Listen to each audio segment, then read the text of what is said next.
Water is calm, it reflects the sky. When the mind is calm, it reflects truth. In the same way, a woman who has trained her heart and her habits becomes irresistible. Not because she tries to be, but because her presence carries a natural gravity. Consider these people are not drawn to noise. They are drawn to peace, to steadiness, to the rare quality of someone who moves with depth.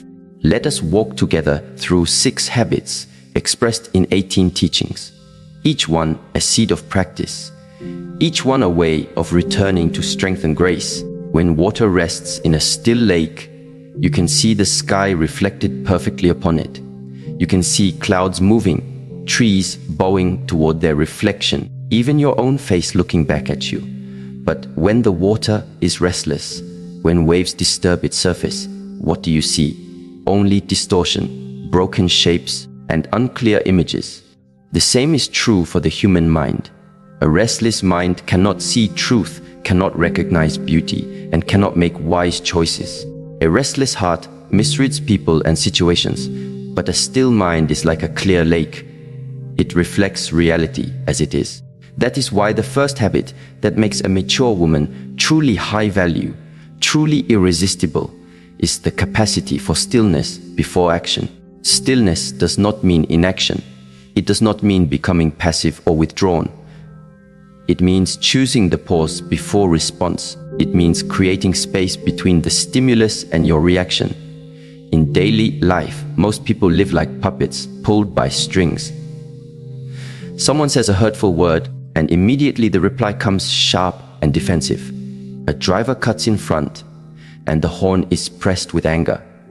The phone rings, and it must be answered at once. But such instant reactions show no mastery. They reveal a person controlled by external events instead of by their own spirit. A woman who carries value is one who can pause, breathe, and allow her inner clarity to choose what is appropriate. This pause itself is power. In Shaolin training, when young monks first arrive, they are eager. They want to punch quickly, to kick with speed, to demonstrate their strength. But the master slows them down. The first lesson is not movement, it is stillness. Hours are spent in horse stance, knees bent, body still, eyes calm.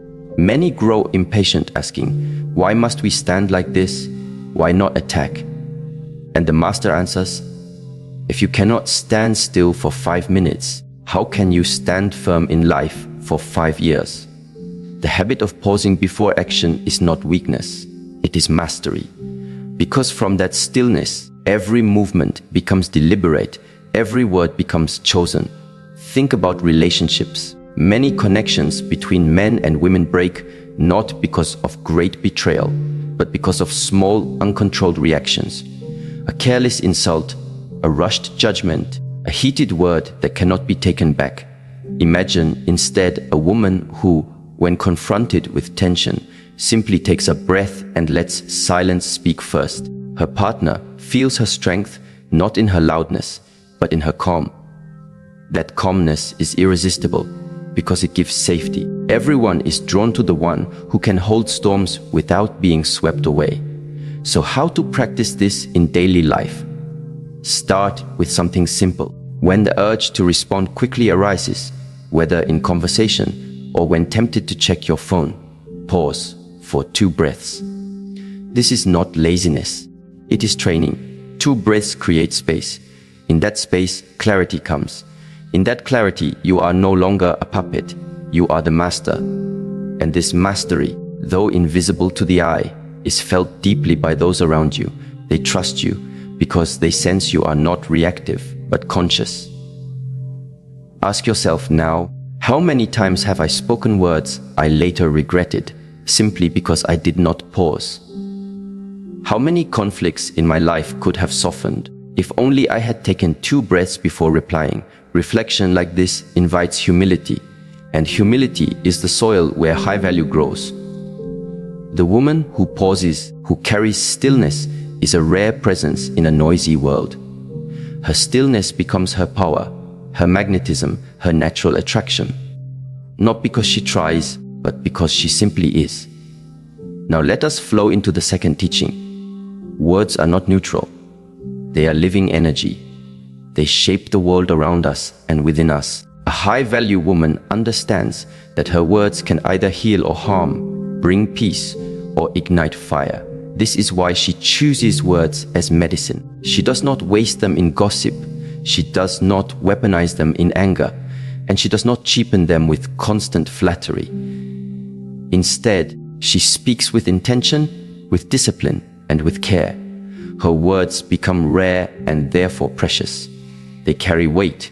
People listen when she speaks, not because she is loud, but because she speaks with purpose. There is an old saying in the East, "The tongue is soft, but it can break bones." Consider how many relationships have been destroyed by sharp words, more than by fists. Consider how many children carry wounds from careless remarks spoken by parents. Words are subtle, yet their impact is profound. When a woman chooses her words with care, she becomes a safe space. Her partner knows that even in conflict, she will not wander recklessly. Her friends know that her encouragement is sincere. Her children or family members know that her words bring stability, not chaos. I remember a woman I once knew. She never spoke when angry. Instead, she would write down what she felt in a small notebook. She allowed the storm to pass first. Then, when her emotions settled, she spoke. Her words were precise, soft, and yet unforgettable. People respected her deeply because when she finally chose to speak, it was like hearing wisdom distilled through patience. Her words were medicine. And what is medicine? It heals, it restores, it brings balance. This is why people trusted her. Her value was in her ability to bring peace through language. In your own life, notice how you use words. Do you speak to release your tension, or do you speak to create harmony? When you argue, do you seek victory, or do you seek understanding? A high-value woman does not waste words on proving she is right. She chooses words that serve truth, not ego. And because of this, her presence becomes healing. People feel lifted after speaking with her. They feel understood. And this is rare. Rare things are always valuable. One practical way to train this is simple. Before speaking in a heated moment, ask yourself silently, does this word create harmony or division? If the answer is division, hold silence. Silence is better than a word that poisons. In time, this discipline becomes natural. And when your words do come, they will be respected, treasured, and remembered. This is not about manipulating others. It is about living with integrity. Your speech reflects your inner discipline. And inner discipline is magnetic. People feel it. They are drawn to it because it is safe and strong. Ask yourself, are my words leaving behind a trail of healing or a trail of scars? This question alone, if asked sincerely, can transform your relationships. It can help you become someone whose presence feels irresistible, not because of beauty or charm, but because of the way you make others feel when you speak. To be listened to, trusted, and respected. This is a far deeper form of attraction than appearance alone. And so we come to the third teaching. High value is not only in stillness of mind or in wise speech. It is also carried in the body, in the way one moves, walks, and holds oneself. The way a woman walks tells a story. It tells of her inner state, her balance, her dignity, and her self-respect. Walking with grace is not about perfection or elegance in the worldly sense. It is about harmony in energy. It is about alignment between the inner and the outer. People sense grace not with their eyes, but with their nervous system. Grace calms others. Grace attracts without effort. There is a memory that stays with me. On the temple grounds, an elderly woman came every morning to walk. She was not young, not tall, not dressed in any special way. Yet, as she walked slowly, steadily, with each step balanced and intentional, everyone noticed her. Why? Because her movements were in harmony. She was not rushing. She was not dragging her feet. She walked as though the ground was sacred, as though each step was prayer. People felt drawn to her, not because of beauty as the world defines it, but because of the energy she carried in her walk. This is what it means to walk with grace. In relationships, grace is magnetic. A woman who walks with presence sends a silent message. I am at peace within myself. That peace makes others want to be near. It inspires trust. It awakens admiration. In a world where many move in haste, stumbling through life distracted, the one who moves with awareness becomes unforgettable. Even in crowded places, she stands out, not by effort, but by energy. How to cultivate this grace? Begin by slowing down your walking. Feel each step touch the earth. Imagine that the earth is listening to your feet. Walk not as if you are late, not as if you are rushing to escape, but as if each step is an offering. Let your shoulders soften. Let your breathing guide your rhythm. Try this for one day. Even when walking from room to room, you will notice not only how others see you, but how you feel within yourself. Slowness creates dignity. Awareness creates grace. Ask yourself, when I walk, am I rushing through life, or am I honoring each step?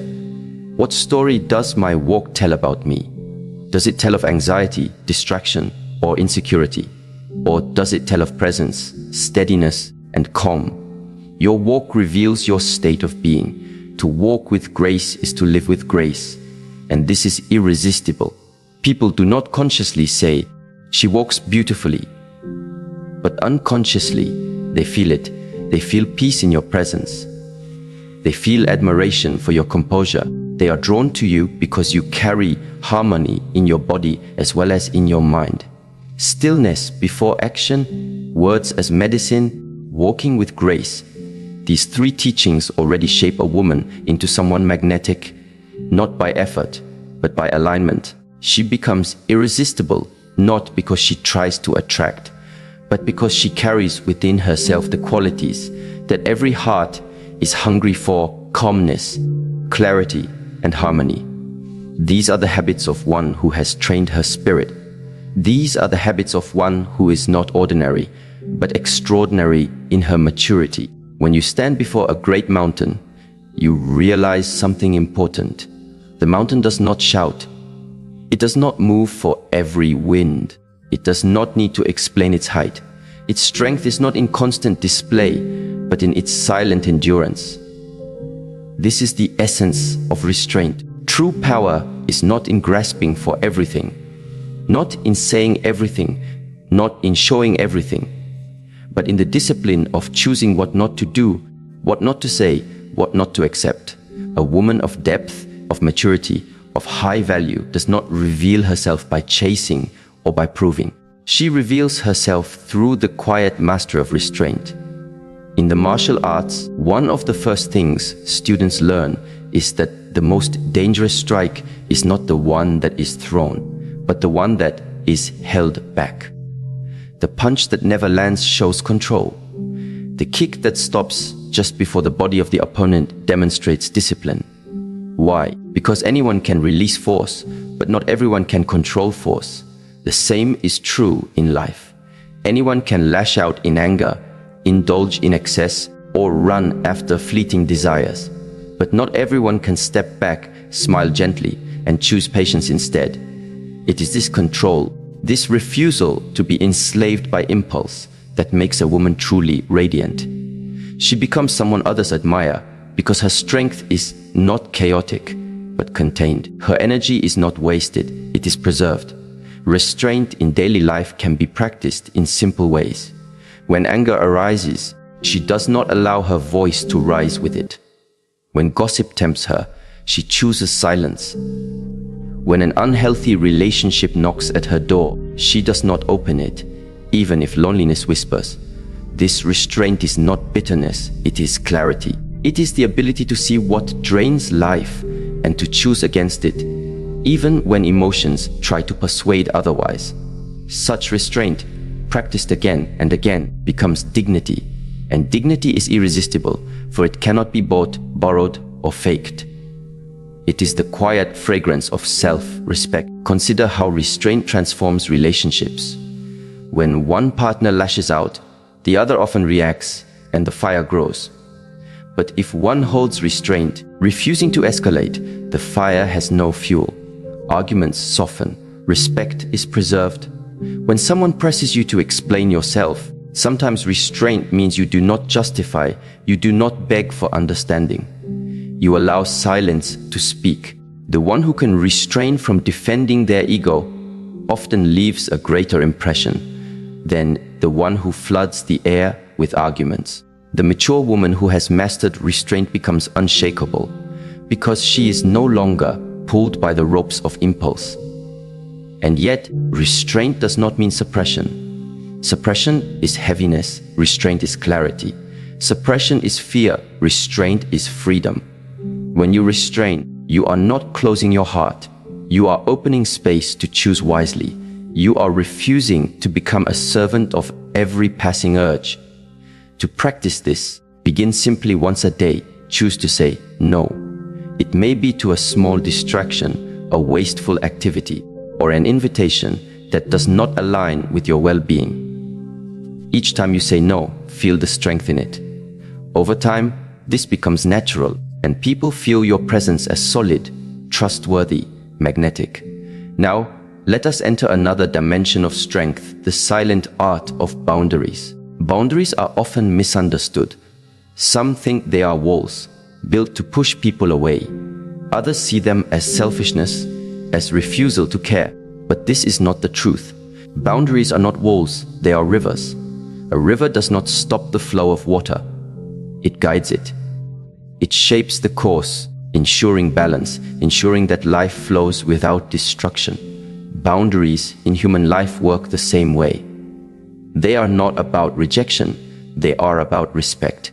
They are about teaching others how to treat you, not through loud demands, but through consistent self-respect. When a woman has no boundaries, she becomes like a cup without shape. Whatever others pour in, she absorbs, even if it poisons her. People unconsciously lose respect for someone who betrays her own limits. They push further, they take more, because the person herself has not defined where respect begins and where it ends. On the other hand, when a woman carries clear boundaries, she does not need to raise her voice or explain endlessly. People feel her line, even if it is never spoken loudly. Her calm refusal, her gentle no, her quiet withdrawal when something crosses the line. These are enough. Boundaries are strength without aggression. I once spoke with a young woman who complained that her friends constantly ignored her feelings. She felt drained, unappreciated, and invisible. I asked her a simple question: do you respect your own limits? She was silent. Slowly, she realized that she had been saying yes to every request, allowing people to cross her comfort again and again, because she feared rejection. When she began to say no calmly, without anger, something shifted. People began to listen. They began to adjust their behavior. Her friendships improved, not because she forced respect, but because she first respected herself. Boundaries taught others how to love her correctly. Boundaries in relationships are especially powerful. Many women fall into the trap of giving endlessly, hoping that their generosity will secure love. But love without boundaries is not love, it is dependence. True love needs structure. A woman who can say, "I love you, but I will not allow disrespect," creates security for herself and for her partner. She becomes more desirable because her partner knows her love is strong, but not weak. She is not afraid of losing someone by protecting herself. She is not desperate, and therefore her presence carries weight. Practicing boundaries begins with clarity. You must ask yourself, what do I value? What is sacred to me? Once you know this, you protect it. Protect your time, protect your energy, protect your body, protect your peace, protect your dignity. When you protect these, not with aggression, but with quiet firmness, the world begins to respect you. And in this respect, your value grows. The woman who lives without boundaries is easily forgotten. The woman who lives with boundaries cannot be ignored. Connected with boundaries is another gift, one even more rare, the art of listening. Listening is not waiting for your turn to speak. Listening is not filling silence with advice. Listening is the discipline of presence. It is the ability to enter into the silence of another person without trying to control it. When a woman listens in this way, she becomes irresistible because she offers what the human heart longs for most to be heard. Most people listen with half their mind. While the other speaks, they are preparing their reply, defending themselves, planning their response. But the mature woman who has trained her heart knows how to give space. She leans into silence. She does not rush to fix, or to prove, or to display wisdom. She listens, truly listens, as if nothing else matters in that moment. And the miracle is this: people leave her presence feeling understood, even healed, not because she solved their problems, but because she gave them the rare gift of undivided attention. I recall a young monk who once came to me, distressed about his failures in training. He spoke for more than an hour. I said only 5 words in that time. At the end, he bowed and said, "Thank you for your wisdom, Master." But the wisdom was not in my words. It was in my silence. What he needed was not correction, but a space where his heart could empty itself without judgment. This is the power of listening deeply. In relationships, this skill transforms everything. When conflicts arise, the one who listens deeply calms the fire. Instead of interrupting or rushing to defend, she listens, creating space for understanding. Her partner feels seen, and when someone feels seen, their anger softens. Friends trust her because she listens without judgment. Children open to her because her attention feels safe. This quality is magnetic. People are drawn to those who listen because being heard is one of the deepest human desires. How to practice this in your own life? Begin with 1 conversation a day. As you listen, notice when your mind begins to plan your reply. Gently bring it back to the speaker. Allow silence to exist without rushing to fill it. Nod, breathe, let the other finish. When you do respond, respond not with a lecture but with reflection. I hear you are feeling tired, or I see this matters deeply to you. This small change is profound. It creates intimacy, respect, and trust. Ask yourself, do I truly hear the hearts of others, or only their words? Do I listen to understand, or do I listen to reply? When you cultivate deep listening, you not only transform how others experience you, you transform how you experience life. You begin to hear more, see more, feel more. The world reveals itself in details that hurry and noise always cover. Restraint, boundaries, and listening. These 3 are not techniques to manipulate others. They are states of being. Together they create a woman who is deeply grounded, deeply trustworthy, deeply magnetic. She is not carried away by impulse. She holds herself with dignity. She is not drained by others. She honors her own sacred space. She is not distracted by her own ego in conversation. She offers the medicine of presence. This combination creates a rare energy, an irresistible force that draws us others without her needing to chase. The truth is simple: people are not drawn to noise. They are drawn to presence. And presence is cultivated when you choose restraint, when you uphold boundaries, and when you listen with your whole being. These habits require discipline, but discipline is freedom, and freedom is beauty. There is a reason why some people seem to glide through life with a sense of quiet strength and dignity, while others constantly find themselves drained, disrespected, or disregarded. That difference often lies in the way they understand their worth and protect it. Many individuals struggle not because they lack intelligence, talent, or goodness, but because they allow themselves to be pulled into the gravitational field of people who neither value their presence nor respect their boundaries. Respect is not just about courtesy or politeness. It is about recognition of your humanity, of your right to exist without being diminished. And the way you carry yourself, the standards you set, and the limits you enforce will determine whether people honor that or trample it. When you begin to live with awareness of your value, you realize that not every situation requires your presence.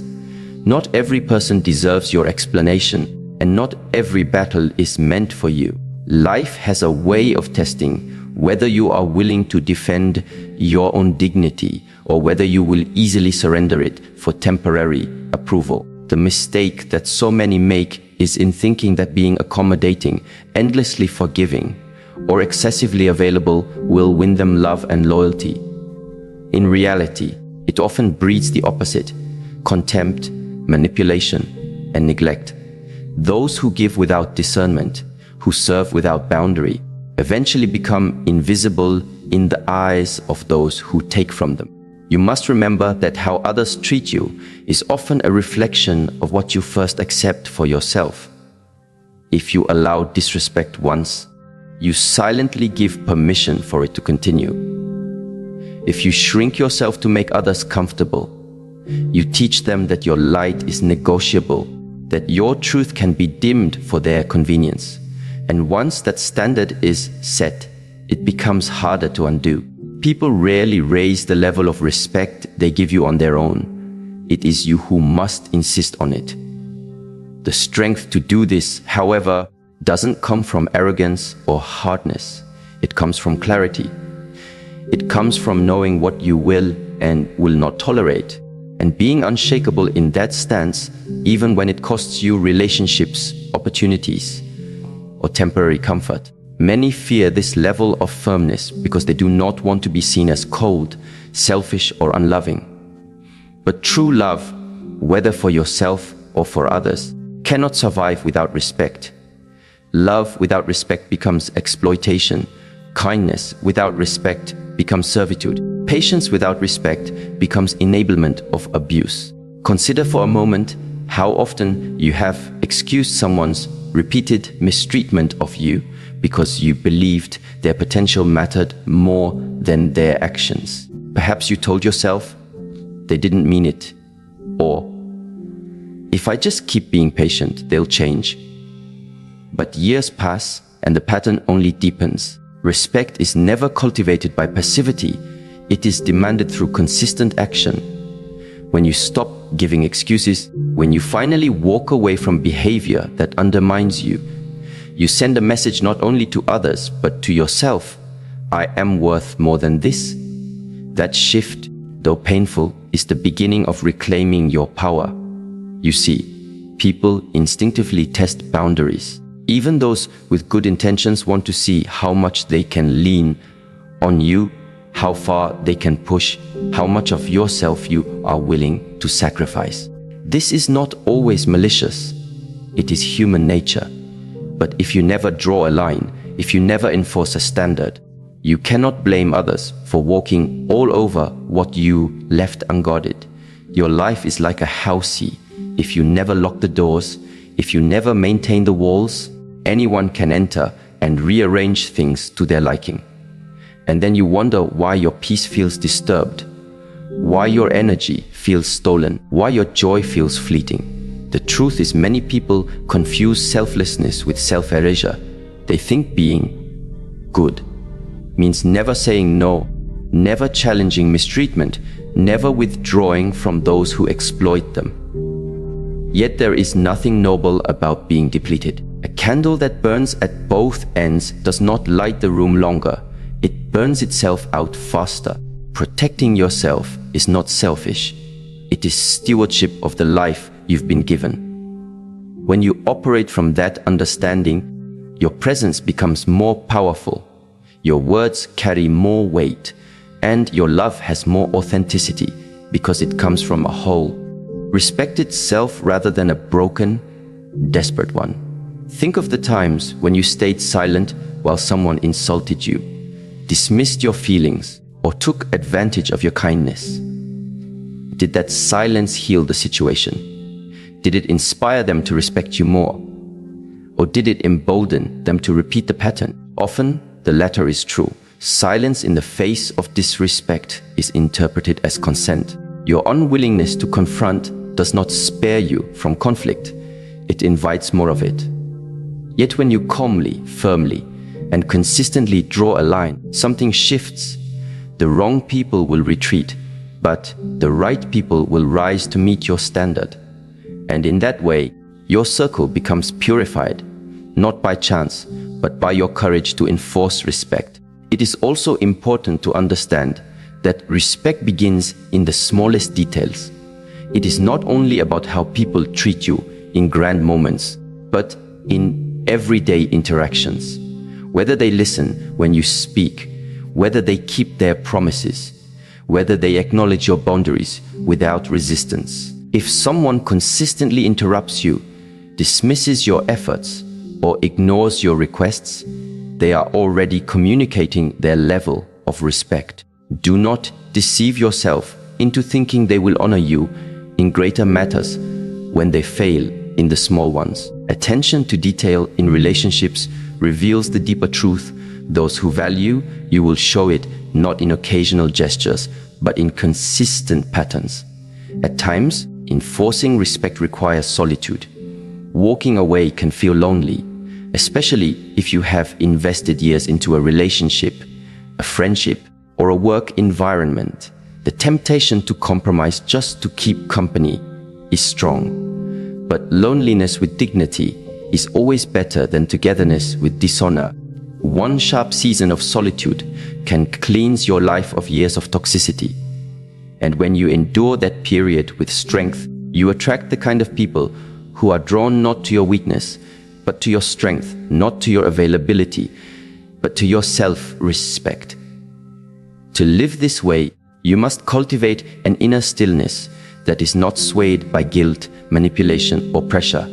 People will call you difficult when you enforce standards. They will call you arrogant when you refuse to be mistreated.